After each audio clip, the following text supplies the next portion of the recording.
विदेश में कार्यरत जनपद के नागरिकों के प्रपत्र भरने के अधिकार और नूरजहां के विरुद्ध दर्ज रिपोर्ट को निरस्त करने को लेकर जिला एवं शहर कांग्रेस कमेटी पूर्व विधायक संजय कपूर के नेतृत्व में कचहरी पहुंचे और सिटी मजिस्ट्रेट को ज्ञापन देकर मांग की है कि नूरजहां के विरुद्ध दर्ज रिपोर्ट को तत्काल प्रभाव से निरस्त किया जाए।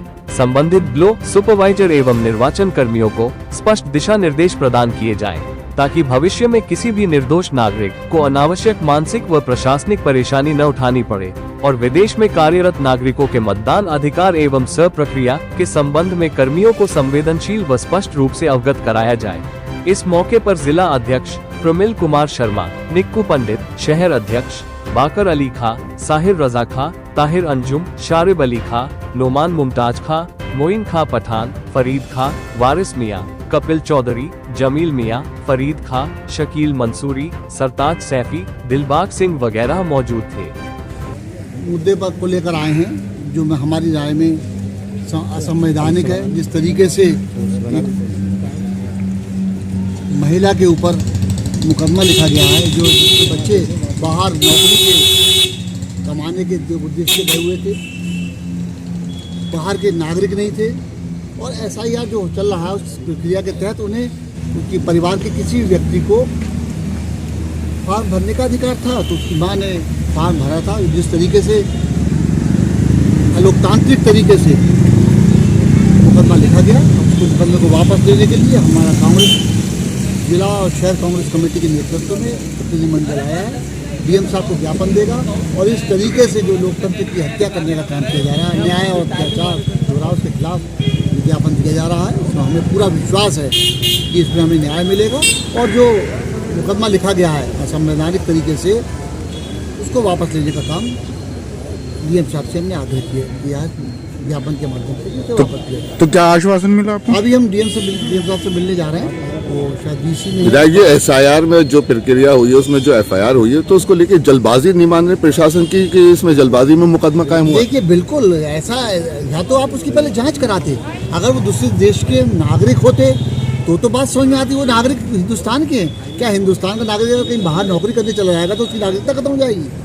ये तो बड़ा, और बाहर जाके तो आदमी बाहर की करेंसी को लाके देश को मजबूत करने का काम कर रहा है, और ये लोग तो देश को कमज़ोर करने की बात कर रहे हैं। SIR का उद्देश्य क्या है, ये समझना भी इससे बहुत परे है, ये समझना भी किसी के नहीं आ रहा है। और जितनी जल्दबाजी में SIR की जा रही है, 11 तारीख कल का अंतिम दिन है, तो क्या आप समझते हैं पूरे हिंदुस्तान में 150 करोड़ लोग रहने वाले हों और इतनी जल्दी आप चाहेंगे सब फॉर्म भर के मिल जाए? ये मैं समझता नहीं हूँ कि ये बहुत आसान प्रक्रिया है, ये बहुत जटिल प्रक्रिया है। इसके लिए और समय दिया जाना चाहिए, ऐसी हम मांग करते हैं। तो हम साथ हैं भाई, जिसका 2 वोट है नहीं होना चाहिए, वो बात एक अलग है। मगर जब आदमी एक फॉर्म भरने का समय तो मिले, और जितनी आपने उसमें क्वेरीज लगा दी है, जो 2003 के बाद की जो शादी हुई है बच्चों की, तो वो तो बड़ा लंबा प्रोसीजर है। तो आप उसमें इतना कम समय दे के चाहते हैं सारी कार्रवाई पूरी हो जाए, तो मैं नहीं समझ रहा हूँ कि ये बहुत निष्पक्ष तरीके से काम हो पाएगा, ऐसा मुझे प्रतीत होता है। जहां एक तरफ कांग्रेस वोट चोरी मुद्दे को लेकर मैदान में उतरी है, सरकार के खिलाफ चल रही है, और जहां इस तरफ एक SIR का मामला भी है, तो किस तरीके से उसको पूरा करें? देखिए, कल राहुल जी ने पार्लियामेंट में, आपको पता ही है, इस संबंध में बहुत लंबी चर्चा करी, और जो इलेक्शन कमीशन की जो खामियां हैं वो भी बताई, और जो सरकार को करना चाहिए वो भी बताया। वो तो सबने सुना, आपने भी सुना और हमने भी सुना और हमने देखा भी। तो मुझे पूरा विश्वास है लोकतंत्र को अगर सुरक्षित रखना है तो लोकतांत्रिक तरीके से सुरक्षित रहेगा, और अन्याय और अत्याचार या ज़बरदस्ती दबाव डालकर लोकतंत्र सुरक्षित नहीं रह पाएगा। हम उसी लोकतंत्र के, जिसको देश के तमाम लोगों ने शहादत दे के इस देश को आज़ाद कराया था, उनकी भी आज यही सोच होती है, अगर वो होते लोकतांत्रिक तरीके मूल्यों को रक्षा होनी चाहिए। इसी रक्षा को करने का काम कांग्रेस पार्टी कर रही है, और जब जब अन्याय और अत्याचार होगा कांग्रेस पार्टी उसके खिलाफ खड़ी भी नहीं है। विस्तार से जो हमारे आने का मंतव्य है वो बता ही दिया है। मैं इसमें एक बात और जोड़ना चाहता हूँ कि आप ये रामपुर से लगभग कम से कम 2 लाख लोग होंगे जो रोजी रोटी कमाने बाहर गए, और बिलियन डॉलरों में वो फॉरेन करेंसी लेके आते हैं। आपकी जानकारी में ला दूं कि 90 लाख लोग खाड़ी देशों में काम करते हैं हिंदुस्तानी, और 135 बिलियन डॉलर हिंदुस्तान को फॉरेन करेंसी मिलती है। अगर इस तरीके से ये करेंगे तो कैसे चलेगा?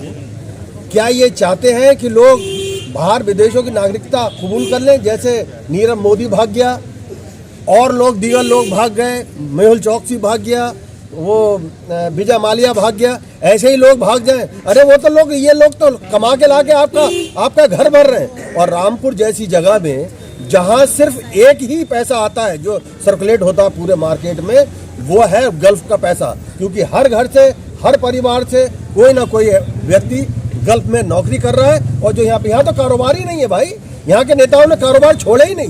भाजपा ने 10-12 साल में, आज भी 10 साल सरकार हो रही है प्रदेश की और 11 साल हो रही है सरकार सेंट्रल की। यहाँ पर कोई इंडस्ट्री लगाई हो, कोई फैक्ट्री लगाई हो, कोई व्यापार या रोजगार के साधन नौजवानों को मुहैया कराए हो। नौजवान अपनी रोजी रोटी की तलाश में 7 समंदर पार जा रहे हैं। अभी तो एक साहब मर गए, पता चला एक बच्चा खत्म हो गया था, उसकी लाश आने में जमाना लग गया, कई दिन लग गए, कैसे कैसे आया। तो तमाम ये चीज़ें हैं। और ऐसे में आप उस बूढ़ी बुजुर्ग माँ के साथ में जो खुद अपाहिज हैं, ज़ईफ़ा हैं, उनके खिलाफ मुकदमा कायम कर देते हैं।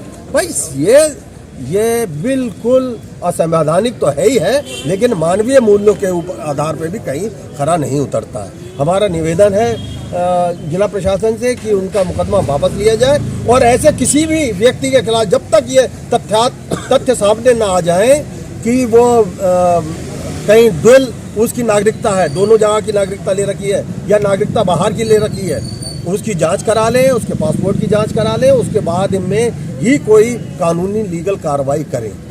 उसमें हम भी नहीं बोलेंगे। अगर कोई धोखा देके करता है, कोई धोखा देके अगर अपना बोर्ड बनवाता है 2 जगह, उसके खिलाफ कार्रवाई होनी चाहिए। जो मर गए, खप गए, उनके हट जाए, अच्छा है, लिस्ट शॉर्ट हो जाए। लेकिन जो जिंदा हैं, जो यहीं पैदा हुए, दादा परदादा सरदादा सब यहीं हैं, उनके वोट काट दिए जाएं। सिर्फ इस आधार पे कि 2003 में नहीं थे, कि भाई 2025 में नहीं थे। कोई क्या तरीका है? अरे पूरे मोहल्ले गायब है भाई साहब, पूरे मोहल्ले गायब है। और मेरी 63-64 साल की उम्र हो गई, मेरा ही वोट, मेरे मोहल्ले के पूरे वोट ही गायब है। अब 2003 की लिस्ट ही नहीं है। मैं कहाँ से प्रूफ करूँ? मैं ये प्रूफ करूँ कि मैं पैदा कहाँ हुआ था, मैं ये प्रूफ करूँ कि मैं रहता कहाँ था? अरे भाई मैं पैदा यहाँ हुआ, मेरा लाल यहाँ गड़ा हुआ है, मैंने हाई स्कूल यहाँ किया, इंटर यहाँ किया, ग्रेजुएशन यहाँ किया, 43 साल हो गए राजनीति करते हुए यहाँ होगा। मुझे ये प्रूफ करना पड़ेगा कि मैं पैदा कहाँ हुआ था और मैं वोटर हूँ या नहीं हूँ। ये तमाम समस्याएं मेरे साथ ही नहीं, आपके साथ ही नहीं, ये पूरी आम जनता के साथ में है। इसमें पारदर्शिता और निष्पक्षता चाहिए। विधायक जी ने जैसा बताया कि संवैधानिक हितों की रक्षा करने के लिए हमेशा कांग्रेस तत्पर है, रहेगी।